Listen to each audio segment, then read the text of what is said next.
Shakespeare's Histories, The Queen's Storm, Episode 8.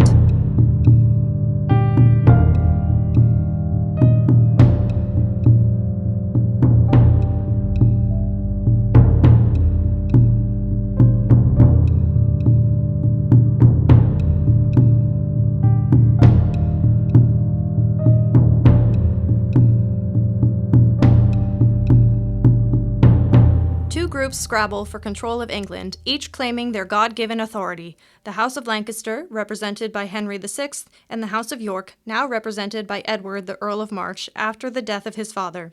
Parliament has declared him the legitimate heir of Edward III and deemed Henry VI and his line usurpers. The newly crowned King Edward IV looks to ensure his continued rule by marrying and producing a male heir. Henry hides in Scotland for his safety. Under this thick-grown brake we'll shroud ourselves, for through this glade anon the deer will come. I'll stay above the hill, so both may shoot. That cannot be. The noise of thy crossbow will scare the herd, and so my shoot is lost. Here comes a man. Let's stay till he be past. My mind to me a kingdom is. Such perfect choice therein I find.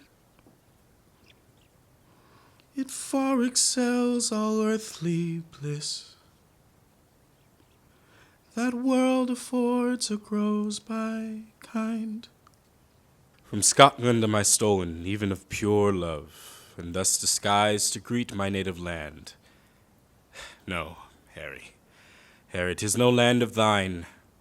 Thy place is filled, thy scepter wrung from thee, thy balm washed off wherewith thou wast anointed. Here is one who'll serve a fit reward. This is the quondam king. Let's seize upon him. Forbear a while. We'll hear a little more. My queen and son are gone to France for aid, and, as I hear, the great commanding Warwick is thither gone to crave the French queen's sister to wife for Edward. If this news be true, poor queen and son, your labor is but lost, for Warwick is a subtle orator, and Louise a queen soon won with moving words.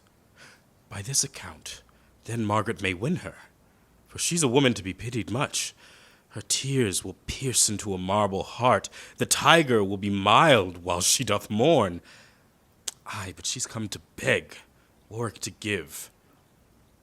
And in conclusion wins the queen from her, with promise of her sister, and what else? To strengthen and support King Edward's place. Oh, Margaret, thus 'twill be, and thou, poor soul, art then forsaken, as thou went'st forlorn. Say, what art thou that talk'st of kings and queens? More than I seem, and less than I was born to.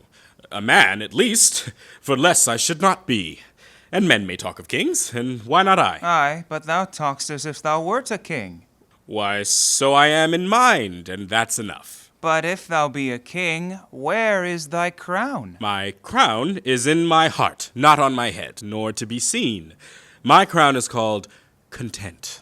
A crown it is that seldom kings enjoy. Well, if you be a king crowned with content, your crown content, and you must be contented to go along with us. For as we think, you are the king King Edward hath deposed, and we his subjects, sworn in all allegiance, will apprehend you as his enemy. But did you never swear and break an oath? No, never such an oath, nor will not now.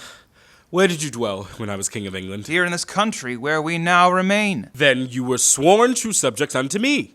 And tell me then, have you not broke your oaths? No, for we were subjects, but while you were king. Why, am I dead? Do I not breathe a man? Simple ones, you know not what you swore. But do not break your oaths, for of that sin my mild entreaty shall not make you guilty. We are true subjects to the king, King Edward. So would you be again to Henry if he were seated as King Edward is? We charge you in God's name and the king's to go with us unto the officers. In God's name lead, your king's name be obeyed, and what God will, that let your king perform, and what he will I humbly yield unto. I fear no foe, I force no friend, I loathe No life I dread, no end.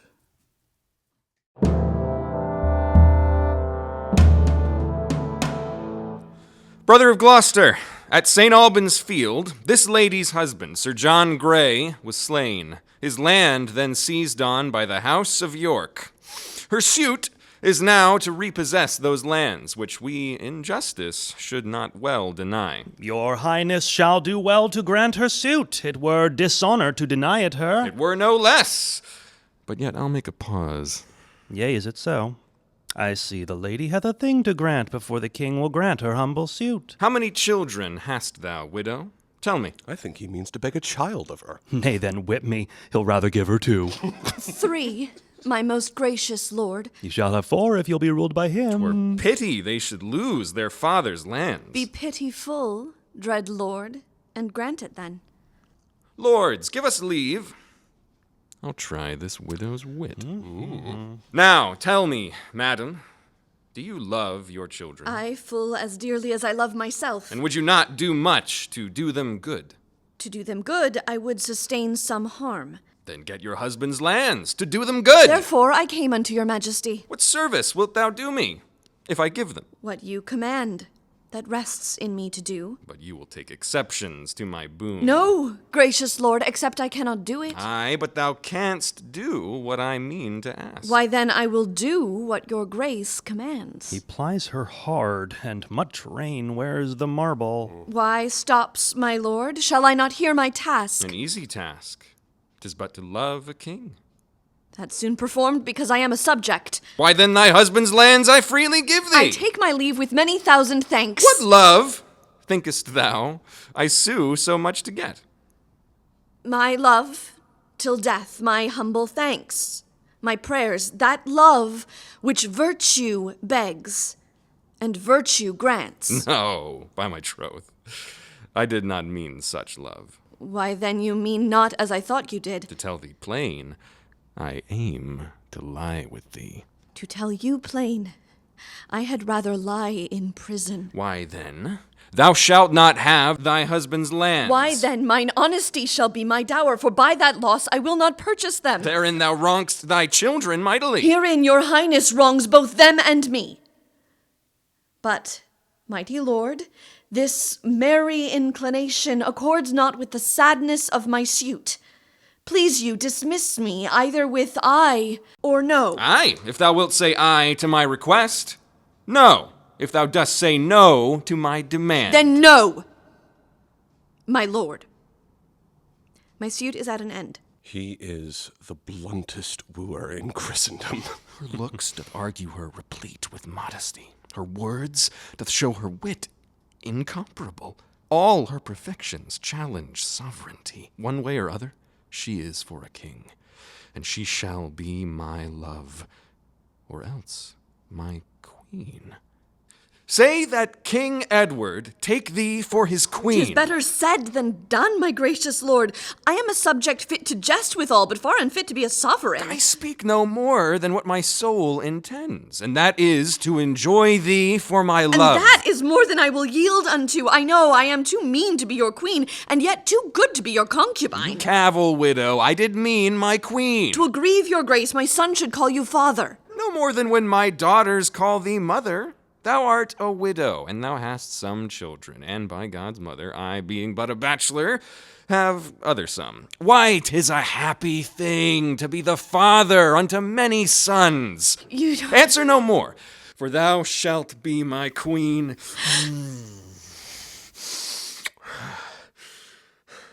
Brothers, you muse what chat we two have had. The widow likes it not, for she looks very sad. You'd think it strange if I should marry her. To who, my lord? Why, Clarence, to myself. Well, jest on, brothers. I can tell you both, her suit is granted for her husband's land. My gracious lord, Henry, your foe, is taken and brought your prisoner to your palace gate. See that he be conveyed unto the tower. And go we, brothers, to the man that took him, to question of his apprehension. Widow, go you along. Lords, use her honorably. I, Edward, will use women honorably. Would he were wasted, marrow, bones, and all, that from his loins no hopeful branch may spring to cross me from the golden time I look for. And yet between my soul's desire and me, the lustful Edward's title buried is Clarence, Henry, and his son, young Edward, and all the unlooked-for issue of their bodies. Why, then I do but dream on sovereignty, like one that stands upon a promontory and spies a far-off shore where he would tread, wishing his foot were equal with his eye.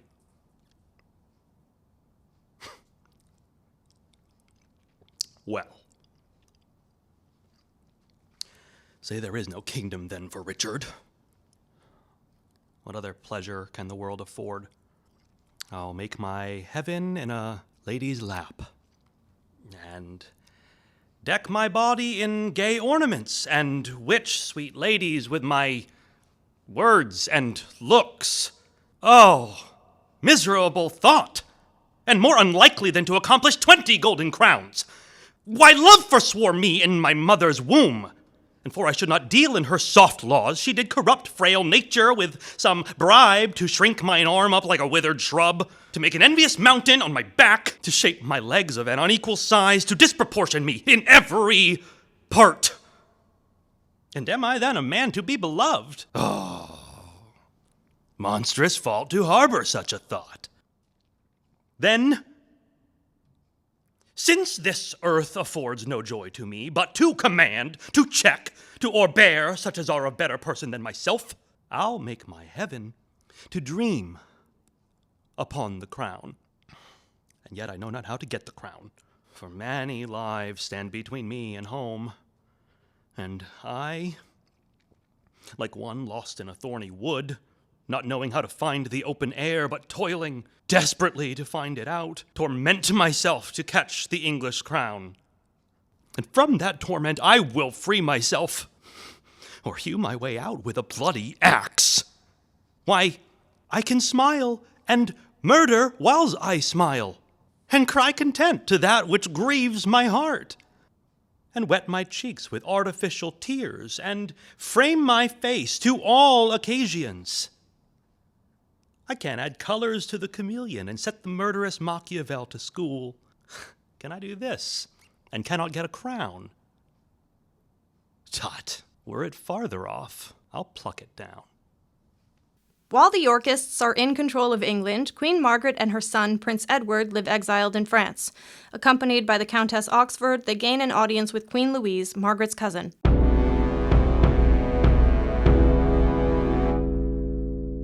Fair Queen of England, worthy Marguerite, asseyez-vous avec nous. It ill befits thy state and birth that thou shouldst stand where Louise doth sit. No, mighty Queen of France. Now Marguerite must strike her sail and learn a while to serve where queens command. Whence springs this deep despair? From such a cause as fills mine eyes with tears, and stops my tongue while heart is drowned in cares. Whate'er it be thou still like thyself, and sit thee by our side. Yield not thy neck to fortune's yoke, but let thy dauntless mind still ride in triumph over all mischance. Be plain, Queen Marguerite, and tell thy grief.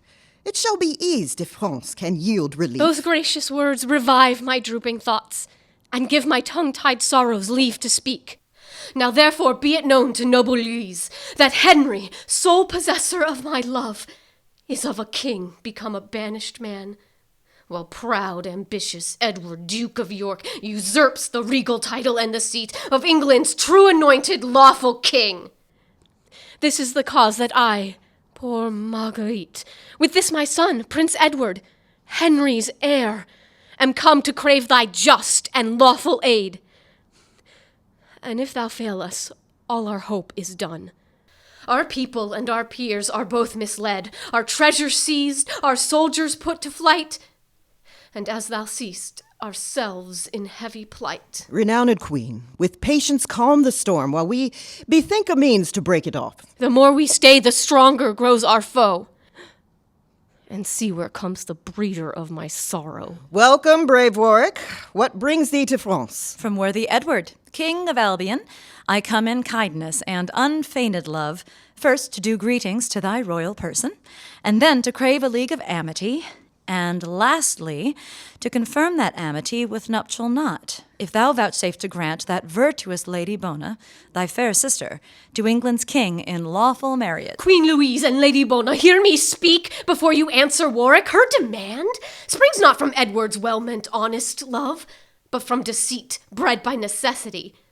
For how can tyrants safely govern home unless abroad they purchase great alliance? Injurious Margaret! And why not queen? Because thy father Henry did usurp, and thou no more art prince than she is queen. Then Warwick disannuls great John of Gaunt, who did subdue the greatest part of Spain. And after John of Gaunt, Henry IV, whose wisdom was a mirror to the wisest, and after that wise prince, Henry V, who by his prowess conquered all France. From these our Henry lineally descends. Oxford, how haps it in this smooth discourse you told not how Henry VI hath lost all that which Henry V had gotten? Methinks these peers of France should smile at that. For shame. Leave Henry and call Edward king. Call him my king, by whose injurious doom my elder brother, the Lord Aubrey Vere, was done to death? And more than so, my father, even in the downfall of his mellowed years, when nature brought him to the door of death? No, Warwick, no. While life upholds this arm upholds the house of Lancaster. And I the house of York. Now, Warwick, tell me, even upon thy conscience, is Edward your true king? For I were loath to link with him that were not lawful chosen. Thereon I pawn my credit and mine honor. But is he gracious in the people's eye? The more that Henry was unfortunate. Then further, all dissembling set aside, tell me for truth the measure of his love unto our sister Bona. Such it seems as may beseem a monarch like himself.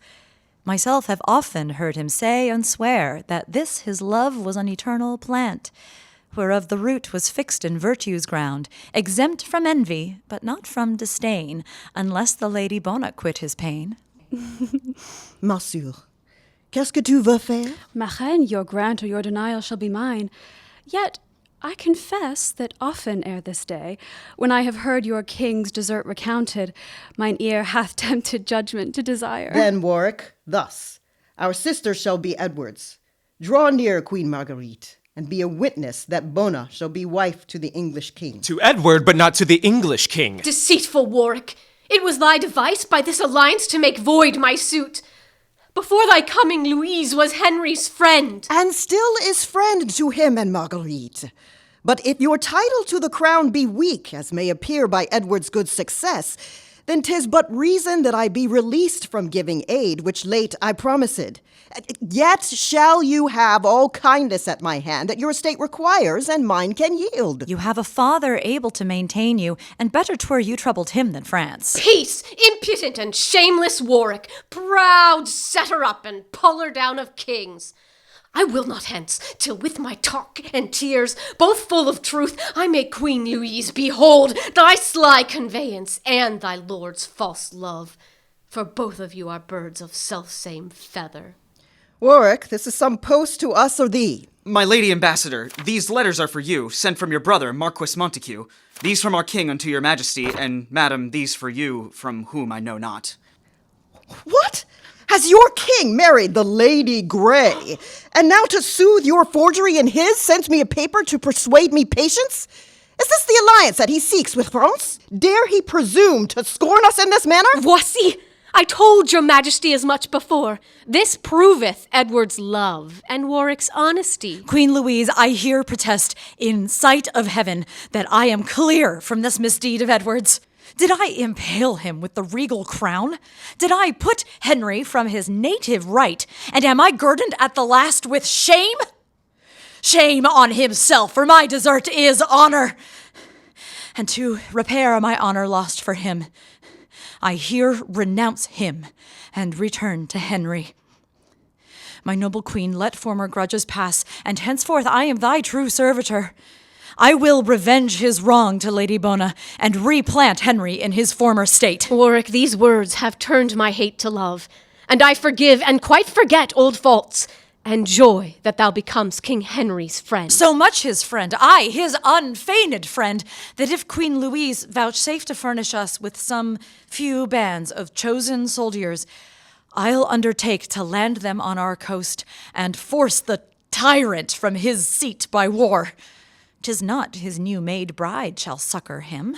And as for Clarence, as my letters tell me, he's very likely now to fall from him for matching more for wanton lust than honor, or than for strength and safety of our country. Chère sœur, how shall Bona be revenged, but by thy help to this distressed queen? La reine Renome, how shall poor Henry live unless thou rescue him from foul despair? My quarrel and this English queen's are one. And mine for Lady Bona joins with yours. And mine with hers, and thine and Marguerite's. Therefore, at last I firmly am resolved you shall have aid. Let me give humble thanks for all at once. Then, England's messenger, return in post, and tell false Edward, thy supposed king, that Louise of France is sending over maskers to revel it with him and his new bride.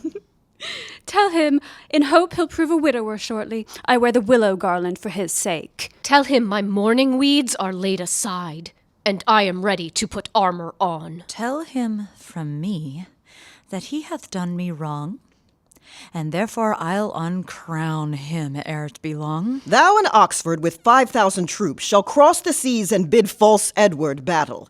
And as occasion serves, this noble queen and prince shall follow with a fresh supply. Yet, ere thou go, but answer me one doubt. What pledge have we of thy firm loyalty? This shall assure my constant loyalty, that if our queen and this young prince agree, I'll join mine honored daughter, Anne, my joy, to him forthwith in holy wedlock bands. Yes, I agree, and thank you for your motion. Son Edward, she is fair and virtuous. Therefore delay not, give thy hand to Warwick, and with thy hand thy faith irrevocable, that only Warwick's daughter shall be thine. Yes, I accept her, for she well deserves it. And here, to pledge my vow, I give my hand. I long till Edward fall by war's mischance for mocking marriage with Monsieur of France.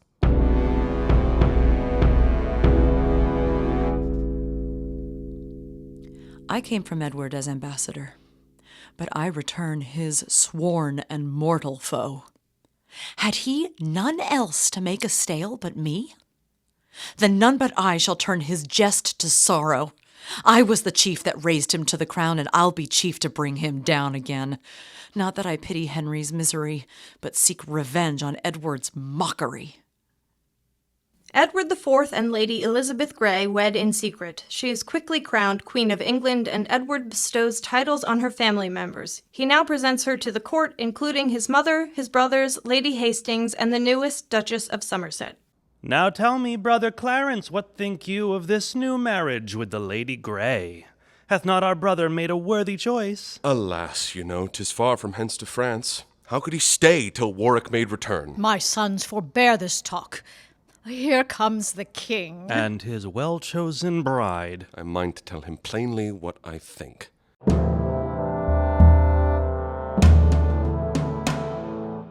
Now, brother of Clarence, how like you our choice, that you stand pensive as half malcontent? As well as Louise of France, or the Countess Warwick, which are so weak of courage and in judgment that they'll take no offense at our abuse. Suppose they take offense without a cause. They are but Louise and Warwick. I am Edward, your king, and Warwick's, and must have my will. And shall have your will, because our king. Yet hasty marriage seldom proveth well. Yea, brother Richard, are you offended too? Not I. No, God forbid that I should wish them severed whom God hath joined together. Aye, and 'twere pity to sunder them that yoke so well together. Setting your scorns and your mislike aside, tell me some reason why the Lady Grey should not become my wife and England's queen. Then this is mine opinion, that Queen Louise becomes your enemy for mocking her about the marriage of the Lady Bona. And Warwick, doing what you gave in charge, is now dishonored by this new marriage. What if both Louise and Warwick be appeased by such invention as I can devise? Yet to have joined with France in such alliance would more have strengthened this our commonwealth against foreign storms than any homebred marriage. Why, knows not Somerset that of itself England is safe, if true within itself? But the safer when 'tis backed with France. 'Tis better using France than trusting France. Let us be backed with God, and with the seas which he hath given for fence impregnable. For this one speech, Lady Hastings well deserves to wed the heir of the Lord Hungerford. Aye, what of that? It was my will and grant, and for this once my will shall stand for law. And yet methinks your grace hath not done well to give the heir and daughter of Lord Scales unto the brother of your loving bride. She better would have fitted me or Clarence, but in your bride you bury brotherhood. Or else you would not have bestowed the heir of the Lord Bonville on your new wife's son, and leave your brothers to go speed elsewhere. Alas, poor Clarence, is it for a wife that thou art malcontent? I will provide In choosing thee. for yourself you showed your judgment, which being shallow, you shall give me leave to play the broker in mine own behalf. And to that end, I shortly mind to leave you. Leave me or tarry, Edward will be king, and not be tied unto his brother's will. My lords, before it pleased his majesty to raise my state to title of a queen, do me but right, and you must all confess that I was not ignoble of descent, and meaner than myself have had like fortune. But as this title honors me and mine, so your dislikes, to whom I would be pleasing, doth cloud my joys with danger and with sorrow. My love, forbear to fawn upon their frowns. What danger or what sorrow can befall thee, so long as Edward is thy constant friend, and their true sovereign, whom they must obey? Nay, whom they shall obey, and love thee too, unless they seek for hatred at my hands, which if they do, yet will I keep thee safe, and they shall feel the vengeance of my wrath. Now, messenger, what letters or what news from France? What answer makes Queen Louise unto our letters? At my depart, these were her very words.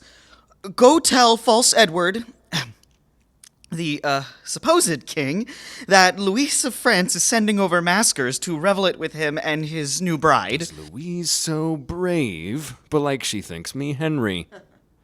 But what said Warwick to these injuries? She, more incensed against your majesty than all the rest, discharged me with these words. Tell him from me that he hath done me wrong, and therefore I'll uncrown him ere to be long. Ha! Durst the traitor breathe out so proud words? They shall have wars and pay for their presumption. But say, is Warwick friends with Margaret? Aye, gracious sovereign, they are so linked in friendship that young Prince Edward marries Warwick's daughter. But like the younger, Clarence will have the elder. Now, brother king, farewell, and sit you fast. For I will hence to Warwick's other daughter, that though I want a kingdom, yet in marriage I may not prove inferior to yourself. You that love me and Warwick, follow me. Aye, good my lord, I follow thee. Not I. My thoughts aim at a further matter. I stay not for the love of Edward, but the crown. Clarence and Somerset, both gone to Warwick. Yet am I armed against the worst can happen.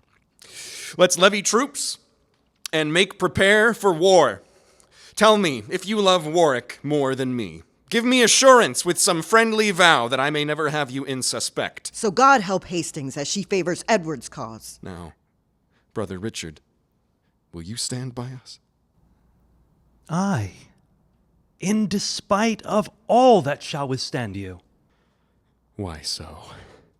Then am I sure of victory. Now therefore let us hence, and lose no hour, till we meet Warwick with her foreign power. York! York! York! Trust me, Oxford, all hitherto goes well. The common people by numbers swarm to us. But see where Somerset and Clarence comes. Speak suddenly, my lords. Are we all friends? Fear not that, my lady. Then welcome, sweet Clarence. My daughter shall be thine. And welcome, Somerset. Thanks, gentle Warwick. I hold it cowardice to rest mistrustful, where a noble heart hath pawned an open hand in sign of love. And now, what rests but in night's coverture, thy brother being carelessly encamped, his soldiers lurking in the towns about, and but attended by a simple guard, we may surprise and take him at our pleasure. You that will follow me to this attempt, applaud the name of Henry with your leader. Henry! Why then, let's on our way in silent sort. For Warwick and her friends, God and St. George. Come on, my masters, each guard take their stand. The king by this has sat him down to sleep. What, will he not to bed? Why, no, for he hath made a solemn vow never to lie and take his natural rest, till Warwick or himself be quite suppressed. Tomorrow then belike shall be the day, if Warwick be so near as they report. Oh, is it so? But why commands the king that his chief followers lodge in towns about him, while he himself keeps in the cold field? 'Tis the more honor, because more dangerous. Aye, but give me worship and quietness. I like it better than a dangerous honor. This is his tent, and see where stand his guard. Courage, my masters. Honor now or never. But follow me, and Edward shall be ours! Who goes there? Stay! We're the highest! Warwick! Here is the Duke. The Duke? Why, Warwick, when we parted, thou call'st me king. Aye, but the case is altered. When you disgraced me in my embassage, then I degraded you from being king. Alas, how should you govern any kingdom that know not how to use ambassadors, nor how to be contented with one wife, nor how to use your brothers brotherly, nor how to shroud yourself from enemies? Yea, brother of Clarence, art thou here too? Nay then, I see that Edward needs must down. Yet, Warwick, in despite of all mischance, of thee thyself and all thy complices, Edward will always bear himself as king. But Henry now shall wear the English crown, and be true king indeed, thou but the shadow. My Lady Somerset, at my request, see that forthwith Duke Edward be conveyed unto my brother Archbishop of York. Now for a while farewell, good Duke of York. What now remains, my lords, for us to do but march to London with our soldiers? Aye, that's the first thing that we have to do, Oxford, to free King Henry from imprisonment and see him seated in the regal throne. Madam, what makes you in this sudden change? Why, Brother Rivers, are you yet to learn what late misfortune has befallen King Edward? What, loss of some pitched battle against Warwick? No, but the loss of his own royal person. Then is my sovereign slain? Aye, almost slain, for he is taken prisoner. Either betrayed by falsehood of his guard or by his foe surprised at unawares. These news, I must confess, are full of grief. Yet, gracious madam, bear it as you may. Warwick may lose that now hath won the day. Till then, fair hope must hinder life's decay. And I the rather wean me from despair for love of Edward's offspring in my womb. This is it that makes me bridle passion and bear with mildness my misfortune's cross. Aye, for this I draw in many a tear, and stop the rising of blood-sucking sighs, lest with my sighs or tears I blast or drown King Edward's fruit, true heir to the English crown. But, madam, where is Warwick then become? I am informed that she comes towards London to set the crown once more on Henry's head. I'll henceforth with unto the sanctuary, to save at least the heir of Edward's right. Come therefore, let us fly while we may fly. If Warwick take us, we are sure to die. Control of England has turned over once again. Parliament affirms Henry's right to the crown and declares Edward's rule illegal.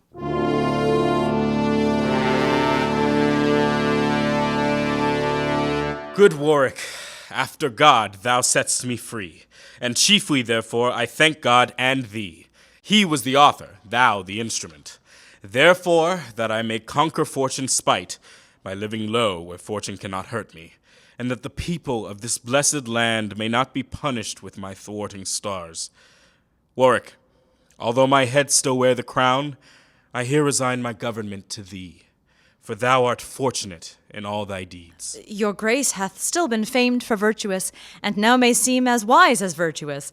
Yet in this one thing let me blame your grace, for choosing me when Clarence is in place. No, Warwick, thou art worthy of the sway, to whom the heavens in thy nativity adjudged an olive branch and laurel crown, as likely to be blessed in peace and war. And therefore I yield thee my free consent. And I choose Clarence only for protector. Warwick and Clarence, give me both your hands. Now join your hands, and with your hands your hearts, that no dissension hinder government. I make you both protectors of this land, while I myself will lead a private life, and in devotion spend my latter days to sin's rebuke and my Creator's praise. We'll yoke together like a double shadow to Henry's body, and supply his place. And Clarence, now then it is more than needful forthwith that Edward be pronounced a traitor, and all his lands and goods be confiscate.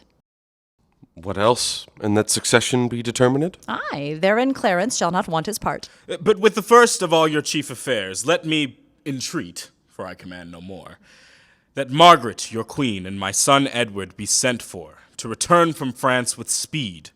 For till I see them here, by doubtful fear, my joy of liberty is half eclipsed. It shall be done, my sovereign, with all speed.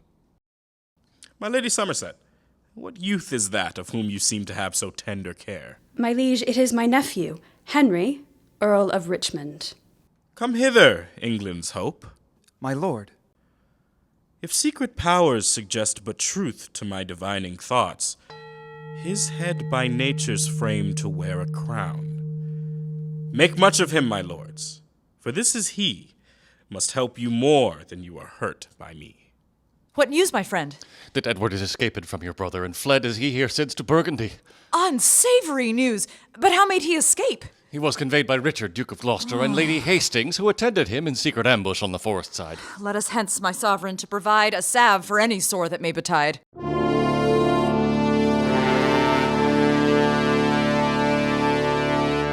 My lady, I like not this flight of Edward's, for doubtless Burgundy will yield him help, and we shall have more wars before it be long.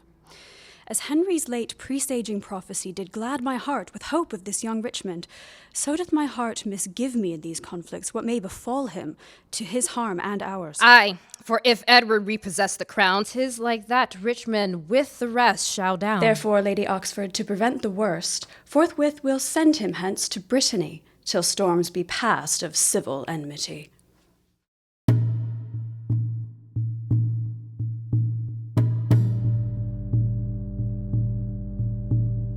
You've been listening to Shakespeare's Histories Season 2, The Queen's Storm, presented by Brave Spirits Theatre, directed by Charlene V. Smith. This recording is produced and edited by Patrick Flynn.